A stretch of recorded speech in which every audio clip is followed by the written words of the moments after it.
Meboye bukanlah kesalahan. Sikap meboye juga tidak usah terlalu dipermasalahkan. Maka silahkan meboye jika itu menjadi pintu pembuka dan penyemangat kita untuk mendalami sesuatu lebih lanjut guna menemukan kebenaran sejatinya. Tetapi jangan pernah meboye jika Anda tidak mempunyai ulasan dan alasan yang lebih logis untuk tidak mempercayai isi konten video ini. Om Swastiastu. Ya, berjumpa kembali dengan saya di video ketiga masih di channel The Meboye. Oke, pada kesempatan ini kita akan membahas tentang alasan mendasar yang membuat pengikut Hare Krishna itu kekeh menganggap atau menempatkan Sri Krishna sebagai Tuhan Yang Maha Esa. Saya mempelajari dan coba meneliti setidaknya ada hampir 5 alasan mendasar yang bagi saya cukup reasonable, cukup masuk akal, dipakai sebagai alasan penguat kenapa mereka benar-benar meyakini dengan harga mati bahwasanya Sri Krishna itu adalah personal God, adalah kepribadian Tuhan Yang Maha Esa. Sebagaimana dalam kehidupan nyata kita sehari-hari, di mana kita akan bisa meyakini sesuatu itu biasanya berdasarkan 2 metode, atau setidaknya 3 kalau dalam agama kita ada diajarkan tentang Triparamana. Tetapi biasanya yang 2 ini memegang peranan penting, yakni 1 pengalaman pribadi. Itu pengalaman yang kita temukan sendiri akan menguatkan tentang kebenaran itu untuk kita bisa pegang dan kita yakini. Dan alasan kedua biasanya itu berhubungan dengan susastra, atau misalkan dalam kehidupan ini kita katakan sebagai ketika informasi itu disampaikan, atau dalam kehidupan nyata ini kita biasanya akan mengimani, kita akan meyakini suatu kebenaran dari informasi itu jika 1 disampaikan oleh orang yang memang layak untuk dipercaya, orang yang memang bisa dipercaya. Misalkan kalau ini presiden atau para pejabat pemerintahan, ya biasanya mereka kan tidak melakukan kebohongan.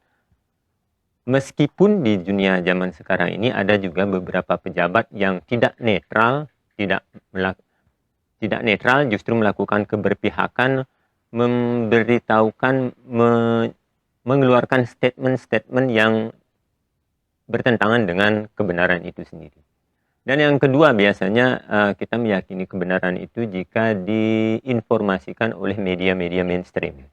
Dalam kehidupan ini biasanya kalau berita tersebut disampaikan oleh sumber pemberitaan besar, misalkan seperti BBC, itu kan sudah mendunia sekali. Atau kalau di Indonesia lah, disampaikan oleh Kompas TV atau CNN, biasanya kita akan lebih mudah percaya kebenaran dari informasi tersebut. Walaupun sekali lagi dalam zaman kali ini banyak juga para pejabat yang seharusnya memberikan informasi yang akurat, atau lembaga-lembaga pemberitaan yang seharusnya juga menyampaikan informasi yang tepat, akurat dan bisa dipercaya itu melakukan kebohongan.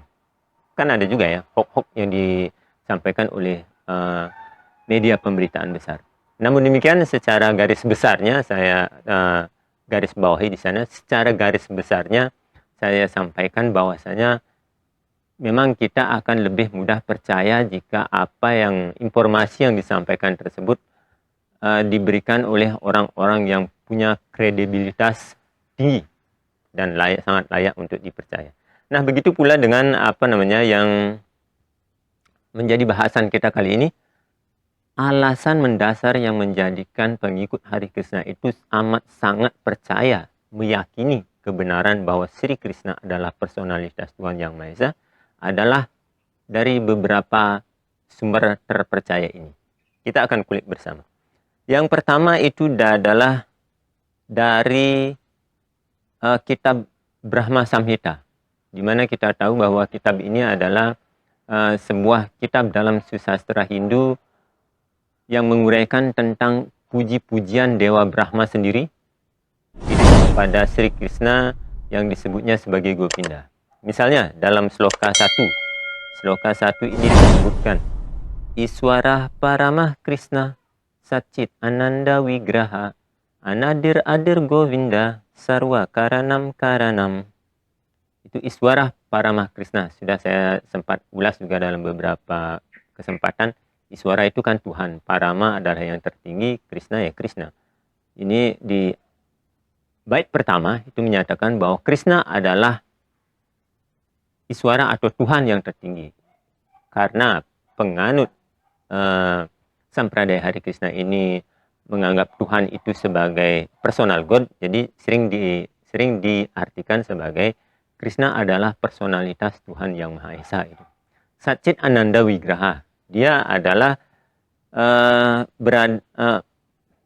Sri Krishna yang mempunyai sifat penuh dengan kekekalan, pengetahuan dan kebahagiaan.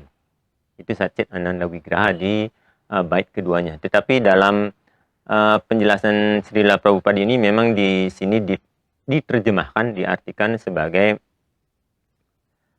badan beliau, badan rohani beliau. Padahal ya kalau kita melihatnya secara bait per bait, ya, bait per bait dari perkata tersebut, Satchit Ananda Wigraha sama sekali tidak ada kata bodi, sama sekali tidak ada yang menyentuh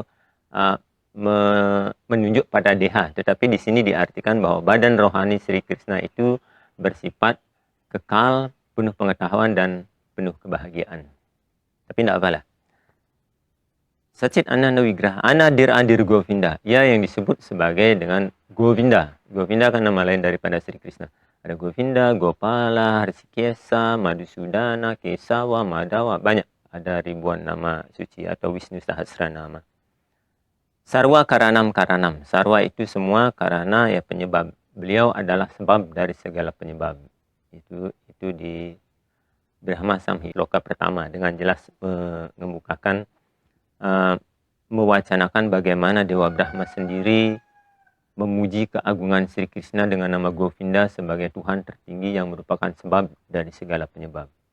Nah kemudian ini ada sekitar, kalau Brahma Samhita sendiri ada, saya temukan itu searching di Google, saya coba pelajari, ada sekitar 56 apa 57 sloka. Nanti kita akan buatkan video tersendiri tentang kitab Brahma Samhita ini beserta artinya dalam bahasa Indonesia. Kita silakan nanti ditunggu video selanjutnya untuk khusus kita membahas tentang kitab Brahma Samhita ini.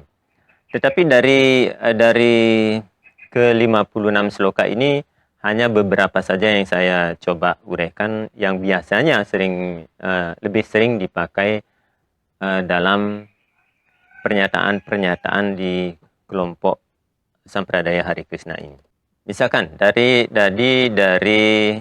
sloka pertama kita loncat dulu ke sloka atau teks 29 di mana disebutkan Cintamani prakara sadmak sukalpa wriksa laksa orte susurabir abipalayantam Laksmi sahasrasata sambrama sevyamanam Govindam adipurusam tam aham bhajami. Artinya, hamba bersembah sujud kepada Govinda, Tuhan yang utama, leluhur pertama. Kegiatannya mengembalakan sapi yang memenuhi segala keinginan di dunia rohani yang terbuat dari permata rohani dan dikelilingi oleh jutaan pohon pemuas keinginan atau kalpa wriksa. Beliau senantiasa dilayani dengan penuh hormat dan cinta kasih yang murni oleh ratusan ribu Laksmi atau para gopi. Selainnya di teks 30. Penum kwanantam arawinda dalaya taksam barhawatam sam asitam buddha sundaranggam kandar pakotika mania wisesa sobam Govindam adipurusam tam aham bhajami. Hamba bersembah sujud kepada Sri Govinda, Tuhan yang utama, yang pandai sekali bermain seruling, yang matanya seindah kelopak bunga padma mekar, dengan mahkota kepala berhiaskan bulu burung merak, yang sosoknya indah berwarna biru awan, dan ketampanannya yang unik menarik hati jutaan dari Dewa Asmara. Kandarpakoti itu kan Dewa Asmara. Sekali lagi ini adalah himne yang dibuat oleh Dewa Brahma, puji-pujian yang dipersembahkan kepada Sri Krishna atau Govinda dalam kitab Brahma Samhita. Selanjutnya di sloka 31. Alo la chandra kala sadwana malya wamsi Ratna Gandam Pranaya Keli Kalawi Lasam Syamam Tribanggalalitam Niyata Prakasam Govindam Adipurusam Tam Aham Bhajami. Hamba bersembah sujud kepada Govinda, Tuhan yang utama, yang lehernya berhiaskan kalungan bunga yang diperindah dengan anting-anting permata bagaikan bulan purnama. Kedua tangannya yang indah itu memegang seruling dan permata. Beliau selalu bersuka cita dalam kegiatan cinta kasihnya, dan bentuk tubuhnya yang gemulai sangat menawan menyebabkan beliau dipanggil dengan nama Syama Sundara. Itu Syama Sundara artinya kan yang indah sekali ya. Warnanya seperti awan yang mau turun hujan, indah. Syama Sundara, Sundara, Sundari artinya indah. Kemudian di sloka 32, Anganiyasya sakalendriya vritti manti pasyanti panti kalayanti ciram jaganti Ananda Cinmaya Sadu Jwala Wigrahasya Govindam Adipurusam Tam Aham Bhajami. Lagu ini sebenarnya bagus sekali. Biasanya sering dipakai kalau saya ketika masih sering bergaul dengan para penyembah, sering ikut kegiatannya itu. Ini lagu ini sering dipakai dalam penyambutan arca, biasanya ketika arca akan dibuka. Nanti kita coba dengarkan rilis lagu aslinya. Arti dari sloka ke-32 ini adalah hamba bersembah sujud kepada Govinda, Tuhan yang asli, yang penuh kebahagiaan, kebenaran, dan kenyataan. Sehingga dengan demikian penuh dengan keagungan yang amat cemerlang. Tiap anggota badan spiritual itu dapat berfungsi sebagai semua anggota badan lainnya. Beliau mengawasi, memelihara, dan mewujudkan alam semesta material maupun alam rohani. Wah, pagi ini indah sekali. Burung-burung berkicau seperti ikut mendengarkan pembahasan Brahma Samhita ini ya. Ini puji-pujian, sekali lagi puji-pujian dari Dewa Brahma langsung kepada Sri Krishna atau Govinda dalam kitab Brahma Samhita. Next di sloka 33 dituliskan seperti ini. Adwaitam acyutam anandim anantarupam adyam purana purusam nawayo wanamca wede sudurlabam adurlabam atma bhaktau Govindam Adipurusam Tam Aham Bhajami. Artinya, hamba bersembah sujud kepada Govinda, Tuhan yang utama, yang tidak bisa dicapai hanya dengan kusuk belajar Weda, tetapi dengan mudah dicapai melalui jalan bakti yang murni. Beliau tiada duanya, kekal abadi, tanpa awal, perwujudannya tanpa batas, asal mula segala sesuatu, dan pribadi kekal yang senantiasa kelihatan sebagai pemuda tampan, pemuda remaja yang segar dan tampan menawan hati. Selanjutnya di sloka 34. Pantastuko tisata watsara sampragamyo wayur atapi manasu munipu ngawanam sopi yastiyat prapanasimi awicinca tatwe Govindam Adipurusam Tam Aham Bhajami. Hamba bersembah sujud kepada Sri Govinda atau Krishna, Tuhan yang utama, yang kaki padmanya berusaha didekati oleh para yogi yang ingin mencapai dunia rohani dengan latihan pranayama atau melalui latihan pranayama, ataupun ingin didekati oleh para jnani yang ingin mencapai Brahman dengan praktek penolakan terhadap segala sesuatu material selama ribuan juta tahun. Nah, itu biasanya beberapa sloka saja. Sekali lagi ini coba kita tadi sampai di sloka ke-34.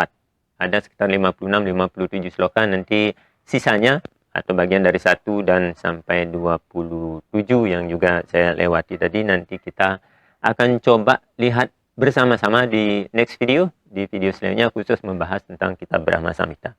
Nah, selanjutnya setelah kitab Brahma Samhita, puji-pujian Dewa Brahma kepada Sri Krishna atau Govinda, hal lain yang menjadi alasan mendasar kepada pengikut, kenapa pengikut Sampradaya Hari Krishna itu begitu percaya bahwa Krishna adalah Tuhan yang utama, personalitas Tuhan yang utama. Ini mereka biasanya mengambil referensi dari puji-pujian Sri Sankaracarya. Sri Sankaracarya sebagaimana yang kita ketahui, silahkan nanti searching di Google itu. Sankaracarya adalah atau diyakini sebagai inkarnasi langsung dari Dewa Siwa. Ini di Nusantara, khususnya di Bali, kurang famous. Saya tidak tahu kenapa. Seperti halnya Sri Chaitanya Mahaprabhu, yang diyakini oleh beberapa kalangan itu sebagai inkarnasi daripada Sri Krishna, dan juga Sri Sankaracarya yang adalah titisan atau inkarnasi dari Dewa Siwa itu sudah menjadi familiar, umum sekali di sana, di luar, tetapi di Nusantara, Bali pada khususnya ini tidak begitu terkenal. Nanti coba kita selidiki bersama-sama kenapa. Itulah sebabnya ketika ada orang yang mengatasnamakan, ketika ada orang yang memperkenalkan beliau ini sebagai inkarnasi atau awatara, biasanya beberapa orang menolak. Karena beberapa pelajaran yang kita temui di SD itu kan hanya lila awatara saja. Dasa lila awatara, 10 awatara yang muncul dari Sri Wisnu, yang sudah, telah dan akan muncul nanti di akhir zaman kali, katanya, yang menjadi Kalki Awatara. Padahal kalau kita mau merujuk beberapa penelitian awatara, saya sudah pernah juga buatkan videonya untuk mengenal lebih dalam tentang awatara itu kan banyak sekali. Misalkan yang paling nyata-nyata lah, Mohini itu tidak disebutkan, padahal itu Mohini kan awatara juga. Ketika pengadukan lautan susu, Sri Wisnu atau Narayana menjadi kurma awatara, dan ketika Tirta Amerta itu keluar lalu direbut oleh para raksasa, akhirnya Sri Wisnu kan kembali bereinkarnasi di waktu yang sama. Ketika dia sudah jadi kurma, bereinkarnasi lagi menjadi seorang wanita cantik yang bertugas untuk merebut kembali kendi Tirta Amerta itu dari para raksasa untuk dibagikan kepada para dewa. Itu Mohini. Jelas adalah awatara dari Sri Wisnu, tetapi tidak disebutkan secara mendetail di dalam dasa lila awatara tersebut.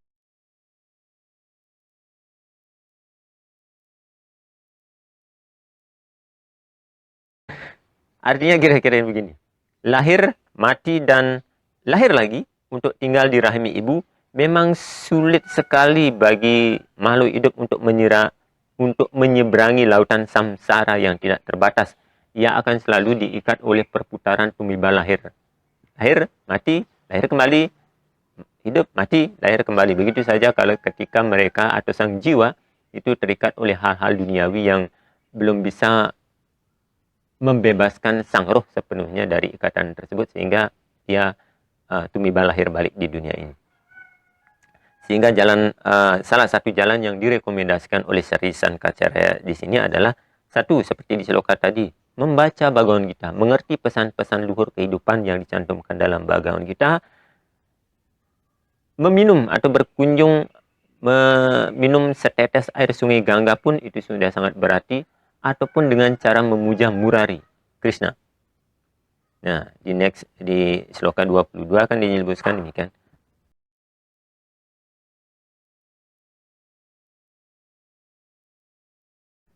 Mohon maaf, itu pembacaan slokanya agak selimputan.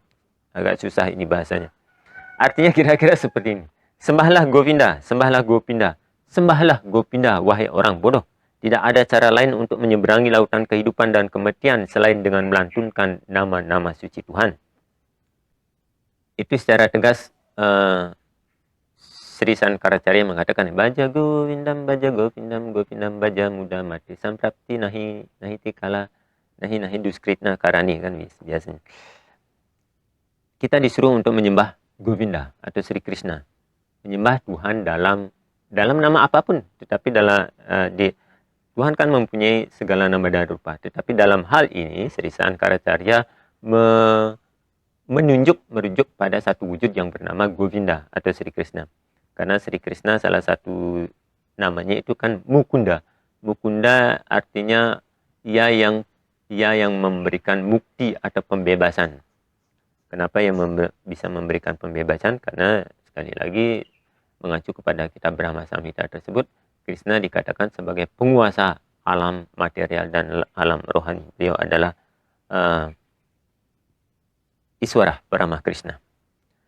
Kemudian alasan ketiga yang menjadi acuan pengikut Hari Krishna sangat meyakini bahwa Krishna adalah personalitas Tuhan Yang Maha Esa adalah pengakuan dari para maharsi seperti Vyasadeva, Asita, Dewala, dan lain-lain, sebagaimana dikutip dalam pernyataan Arjuna di Bhagavad Gita bab 10 sloka 12 dan 13. Di bab 10 tersebut, di sloka yang saya maksudkan, kan ada disebutkan seperti ini.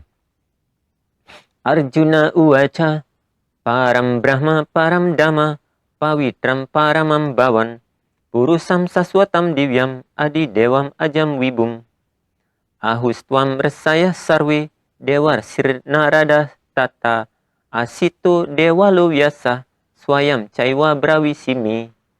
Artinya, Arjuna berkata, "Oh Tuhan, Engkau adalah yang maha kuasa, yang maha tinggi, tempat tinggal paling utama, yang maha suci, kebenaran mutlak.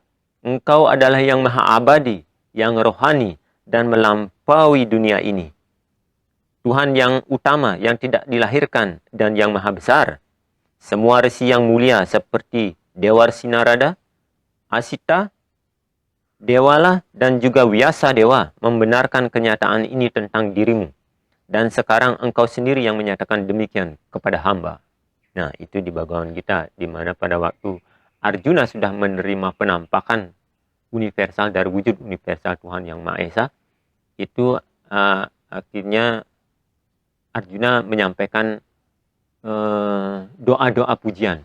Doa-doa pujian. Ya, orang-orang sekaliber atau orang yang sudah mempunyai trikala jenana bisa melihat masa lampau, masa kini, dan masa yang akan datang seperti Vyasa Dewa, Asita, Dewala, bahkan Dewarsi Narada yang kita tahu sebagai putra dari Dewa Brahma itu yang biasanya berkeliling ke semua loka, semua alam semesta ini, menyatakan bahwa engkau adalah Tuhan Yang Maha Esa. Dan sekarang engkau sendiri yang mengatakan kepada hamba. Kita tahu pada waktu perang besar Kurukshetra itu sebelum dimulai itu kan Tuhan dalam wujudnya sebagai Sri Krishna menampakkan diri sebagai wujud semesta Mahakala, sehingga Arjuna mengerti siapa yang sedang berbicara pada saat itu. Bukan hanya sesosok Krishna yang dianggapnya sebagai kawan, sebagai ipara, karena adiknya dari si Krishna, Subhadra, itu kan diperisti oleh Arjuna. Tetapi di atas itu, beyond that body, di luar nama dan wujud sebagai Sri Krishna, Tuhan Yang Maha Esa sendiri yang sedang berbicara, menyampaikan pesan ilmu kehidupan ini kepada sang jiwa yang diwakili oleh Arjuna. Bhagavad Gita 8.5. Anta kale camam ewa smaran mukta kale waram yah prajati mayade yah prajati samad bawam yati nasti atrasam sayaha. Siapapun yang meninggalkan badannya pada saat ajalnya sambil ingat kepadaku, segera akan mencapai sifatku. Kenyataan ini tidak dapat diragukan. Abrahma buwana lokam punar awarti turjuna mam upatyatu konteya punar janma nawidyate. Dari planet tertinggi atau dari alam semesta tertinggi di dunia material, yakni tempat tinggal Dewa Brahma, sampai dengan alam semesta yang terendah, yakni planet-planet neraka. Semuanya tempat-tempat ini merupakan tempat kesengsaraan, tempat kelahiran dan kematian dialami berulang kali. Tapi orang yang mencapai tempat tinggalku tidak akan pernah dilahirkan lagi. Wahai putra Kunti. Awyak tuksara iti uktas tam ahu paramam gatim yam prapya nauni wartante tadama paramam mama, yang diuraikan sebagai yang tak terwujud dan tidak pernah gagal oleh para ahli Vedanta, yang dikenal sebagai tujuan tertinggi, dan sesudah mencapai tempat tinggal itu seseorang tidak kembali lagi. Itulah tempat tinggalku yang paling tinggi. Itu di Bhagavad Gita bab 8 sloka 21. Kemudian Prajapatim carudram capi aham ewa serjami wai tam himam nawijanitu mama mayawi mohitam. Para leluhur, Dewa Siwa dan lain-lainnya diciptakan olehku, walaupun mereka tidak mengetahui bahwa mereka diciptakan olehku, karena mereka dihayalkan oleh tenagaku yang menyebabkan ilusi. Awajananti mamuda manusim tanum asritam param bawam ajanantu mama buddha mahishwaram. Orang yang kurang pengetahuan akan mengejek diriku bila aku menjelma dalam wujud sebagai manusia. Mereka tidak mengenal sifat rohaniku sebagai Tuhan Yang Maha Esa, yang berkuasa atas segala sesuatu yang ada. Itu pernyataan beliau di Bhagavad Gita bab 9 sloka 11. Oke. Selain dari kitab Brahma Samhita, terus ada Gita Mahatmya, ada Bhagawan Gita, juga dari beberapa kitab lain seperti mana? Next, masih di Bhagawan Gita, ada Srimad Bhagavatam, skanda 2, bab 3, sloka 10. Akama sarwa kamuwa moksa kama udaradi tivrena bhakti yogena yajena purusam param. Baik seseorang bebas dari keinginan, keadaan para penyembah, menginginkan segala hasil atau pahala, maupun mencari pembebasan. Hendaknya ia berusaha dengan segala upaya untuk menyembah kepribadian Tuhan Yang Maha Esa, untuk mencapai kesempurnaan yang lengkap, yang memuncak dalam kesadaran Tuhan. Kemudian di Srimad Bhagavatam, skanda 10, bab 14, sloka 19, menggambarkan Krishna sebagai Tuhan dari ketiga dewa utama. Ajanatwam tampadawim anat mani atmat mana basi witacya mayam sritaw iwaham jagatu widana iwatwam isu ti iwa trinetra. Ya Tuhan Sri Krishna, orang-orang yang tidak menyadari energimu, yang tidak membayangkan, tidak dapat memahami bahwa engkau sendiri yang mengembangkan dirimu sendiri sebagai pencipta, yakni Brahma, sebagai pemelihara atau Sri Wisnu, dan sebagai pelebur, yakni Dewa Siwa atau Mahadewa. Lantas di Bhagavata Purana, tadi sudah ada Srimad Bhagavatam, kemudian ada di Bhagavata Purana bab 4, skanda 4, bab 24, sloka 28. Ada disebutkan seperti ini. Yah param ramhasa samjat triguna jiwa samjnitat bhagavantam wasudewam prapanna sapriyohime.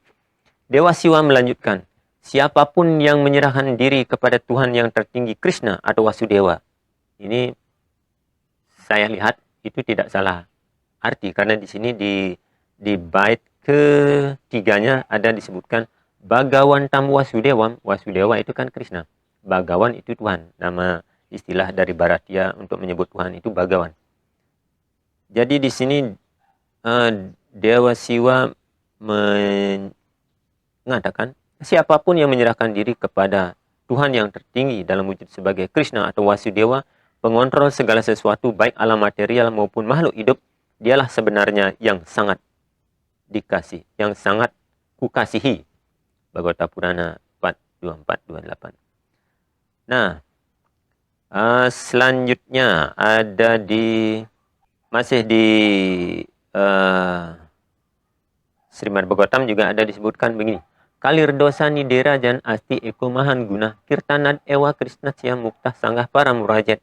Wahai raja, walaupun kehidupan pada zaman kali ibarat lautan yang penuh dengan dosa, masih terkandung satu sifat baik atau guna manfaat dari kali yuga ini, yakni dengan hanya mengucapkan nama suci Sri Krishna, seseorang dapat melepaskan dirinya dari jebakan ikatan material yang menyengsarakan dan dapat naik ke tingkatan kehidupan spiritual.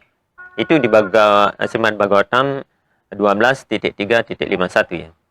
Srimad Bhagavatam 12.352. Kerteya dhyayatu wisnum treta yam yajatu makai dua pari carya yam kalau tadhari kirtanad. Hasil apapun yang dicapai pada Satya Yuga, biasanya pada zaman Satya Yuga atau Kerta Yuga itu orang mendekati Tuhan, melakukan kontemplasi kepada Tuhan dengan cara meditasi. Pada saat itu umur manusia kan ribuan tahun, karena badannya memang terpelihara dengan baik, tidak terkontaminasi, tidak teracuni oleh zat-zat kimia seperti sekarang. Umur manusia zaman kali ini paling 100-125 sudah paling tinggi sekali. Umur 80 sudah koid. Tetapi pada zaman Kerta Yuga kan ribuan tahun orang bisa bermeditasi. Dan tempat untuk melakukan meditasi juga banyak. Hutan-hutan yang masih terpelihara dengan baik. Mereka bisa berkonsentrasi penuh tanpa gangguan untuk bermeditasi. Sedangkan di zaman kali ini ya mana ada hutan, tidak bisa. Jadi untuk melakukan meditasi itu sudah tidak, hampir, bukan tidak mungkin, tetapi sulit untuk bisa berpikir konsentrasi dengan baik. Tetapi pada zaman Kerta dikatakan upaya untuk mendekati Tuhan itu adalah dengan cara yoga atau meditasi. Hasilnya bagus, bisa oke. Hasil apapun yang dicapai pada Satya Yuga melalui meditasi kepada Sri Wisnu atau pada Treta Yuga dengan cara melaksanakan korban-korban suci. dan pada dua para yuga dengan cara melayani kaki Padma Tuhan, maka hasil yang sama bisa dicapai di zaman kali ini hanya dengan mengucapkan nama-nama suci Tuhan atau hari Kirtanan. Kalau hari Kirtanan itu, kalau zaman Kerta melakukan meditasi, terus zaman Treta, zamannya Sri Rama itu kan pemujaan yajna secara besar-besaran. Orang seperti dalam kisah Angling Dharma itu biasanya kalau kita memuja, melakukan Agnihotra atau apa, itu binatang bisa datang langsung untuk mengorbankan dirinya karena tahu manfaatnya. Tahu dan yakin binatang-binatang tersebut bahwa para maharsi itu mempunyai kualifikasi yang bisa mengantarkan roh atau jiwa dari para binatang ini untuk bisa mendapatkan evolusi atau kesadaran roh yang lebih baik. Bahkan para hewan ya datang sendiri dalam korban-korban suci itu. Banyak korban-korban besar pada zaman Treta Yuga. Makanya diceritakan dalam kisah Ramayana. Ramayana itu kan terjadi pada zaman Treta Yuga ya. Para maharsi melakukan Agnihotra, kemudian ada raksasa-raksasa yang datang menumpuki, menyiram api-api persembahan itu dengan darah-darah binatang agar tidak tercapai, agar untuk menggagalkan kegiatan yajna yang dilakukan oleh para maharsi tersebut kan. Di hutan-hutan biasanya para maharsi, Agnihotra ini adalah sebuah kewajiban harian. Pemujaan kepada Sri Wisnu melalui Agni, media Agni. Tetapi selalu diganggu, digagalkan oleh para raksasa. Sehingga Sri Wisnu sendiri turun menjadi Sri Ramacandra. Nah, pada waktu itu kegiatan, pada waktu zaman Treta, kegiatan dengan melakukan yajna atau korban suci itu hasilnya juga bagus sekali, sama dengan meditasi. Terus pada waktu zaman dua parya dengan melakukan arca wigraha atau pelayanan kepada kaki Padma seperti yang dilakukan oleh Dewi Laksi kepada Narayana. Dan di zaman kali ini tidak mungkin melakukan hal tersebut persis sama seperti pada waktu zaman Satya Yuga, Treta Yuga, dua para. Itu sudah tidak mungkin. Kecil kemungkinannya. Gitu. Karena beberapa hal seperti tadi mungkin kita sudah tidak memiliki kualifikasi yang khusus, tempat untuk melakukan yoga atau meditasi tidak ada, dan juga kadang di zaman kali banyak orang membui. Banyak orang terlalu sibuk dengan kegiatan materialnya. Makanya formula khusus yang diberikan pada zaman kali ini yakni dengan cara mencantingkan, selalu mengingat, menyanyikan nama-nama suci Tuhan. Di agama lain sudah, di agama lain kita tahu itu di Muslim atau di Kristen mereka melakukan kebaktian dengan bernyanyi, menyebutkan nama suci Tuhan kan biasanya Allahu Akbar, Tuhan Maha Besar kan, begitu kita menggagungkan nama suci Tuhan. Di Kristen lewat kebaktian juga sama. Nah di Bali ada sastranya sudah jelas, ini Srimad Bhagavatam itu Srimad Bhagavatam, Bhagavata Purana, terus ada di Padma Purana juga mewujudkan, merujuk, menyampaikan, menjelaskan hal yang sama seperti yang ada juga dalam kitab-kitab suci agama lain. Tetapi di beberapa tempat hal ini rupanya kurang famous, kurang familiar, sehingga dianggap ya sedikit mengada-ngada atau bagaimana. Tetapi it happen. Inilah kitab yang ada dalam literatur susastra Hindu sendiri ya. Ini kan bagian dari Weda juga, Srimad Bhagavatam. Next, setelah di Srimad Bhagavatam kita juga coba lihat di bagian Purana ya. Alasan mendasar yang menyebabkan penganut ajaran dari Sampradaya Hari Krishna ini kekeh menganggap bahwa Sri Krishna adalah personalitas Tuhan Yang Maha Esa atau Krishna adalah tujuan tertinggi Tuhan yang utama. Di Bradnaradia Purana 38.126 disebutkan seperti ini. Harirnama ewa kewalam. Kalau nasti ewa gatir anyata. Ini ada kalimat yang disebutkan 3 kali sebagai penegasan. Harir nama. Harir itu kan hari, nama ya nama. Ucapkan nama-nama hari, ucapkan nama-nama Sri Hari. Hari ini kan nama lain daripada Sri Wisnu atau Narayana. Nah, di sini yang disebutkan adalah harir nama. Siwa kan hara, sama juga sih sebenarnya. Hari hara ya Tuhan. Harir nama, ucapkan nama Tuhan Sri Hari. 3 kali ini disampaikan, diperjelas. Harir nama. Ewa kewalam. Kalau nasti ewa, tidak ada cara lain lagi. Kalau nasti ewa, gatir anyata. Pada zaman kali tidak ada cara lain lagi yang lebih simple, lebih sederhana, lebih mudah dilakukan untuk mencapai kemajuan rohani dengan selain daripada mengucapkan dan mengumandangkan nama-nama suci Sri Hari. Itu di kitab Brihad Naradia Purana 38.126.